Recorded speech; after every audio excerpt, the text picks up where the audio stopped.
Méditation du 31 janvier. Rabbi. Rome avait des armées, la Grèce avait la culture, l'Égypte avait la richesse, Israël avait le livre. Un rabbi connaissait bien ce livre. Citation de John Ortberg. Rabbi, ce mot apparaît 15 fois dans la Bible, toujours dans le Nouveau Testament, dans Matthieu, Marc et Jean. À toutes les occasions, sauf deux, il est utilisé pour désigner Jésus. L'une de ces exceptions, Matthieu 23, le verset 7, c'est lorsque Jésus, parlant en public, critique les scribes et les pharisiens, disant d'eux qu'ils aiment être appelés rabbis, mais avertit ses auditeurs en disant « N'agissez pas selon leurs œuvres, car ils disent et ne font pas. » Matthieu 23, le verset 3 dans la version Nouvelle Bible Seconde. Il est évident que ces maîtres de la foi n'étaient pas de véritables rabbis, entre guillemets. L'autre exception, nous la laissons pour la fin. Si le terme rabbi est appliqué à Jésus 13 fois, je pense que nous devons comprendre ce qu'est un rabbi, afin de mieux comprendre Jésus. Ne pensez-vous pas ?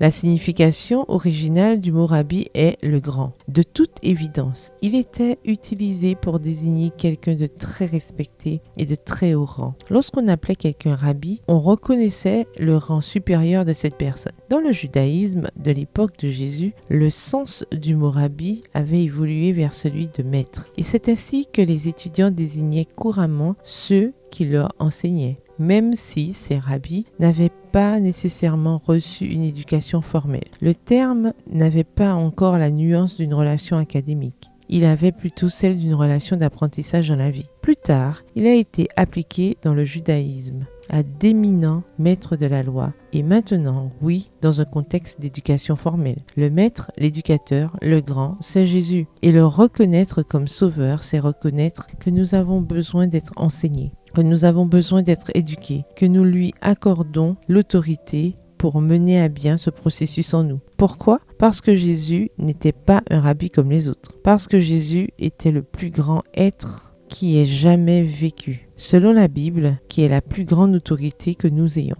Êtes-vous à l'aise avec ce genre de relation maître-élève avec Jésus ? Ou qui vous enseigne ce que vous savez, entre guillemets, dans la vie ? Pour reprendre là où je me suis arrêtée, l'autre personne appelée Rabbi dans le Nouveau Testament est Jean-Baptiste, voir Jean 3, le verset 26. Coïncidence ? J'en doute. Il se trouve que Jésus a dit de lui qu'il n'y avait jamais eu de plus grand homme sur terre, voir Luc 7, le verset 28. Le verset du jour se trouve dans Jean 1, le verset 49, dans la traduction du Monde Nouveau. Rabbi, tu es le Fils de Dieu, tu es roi d'Israël.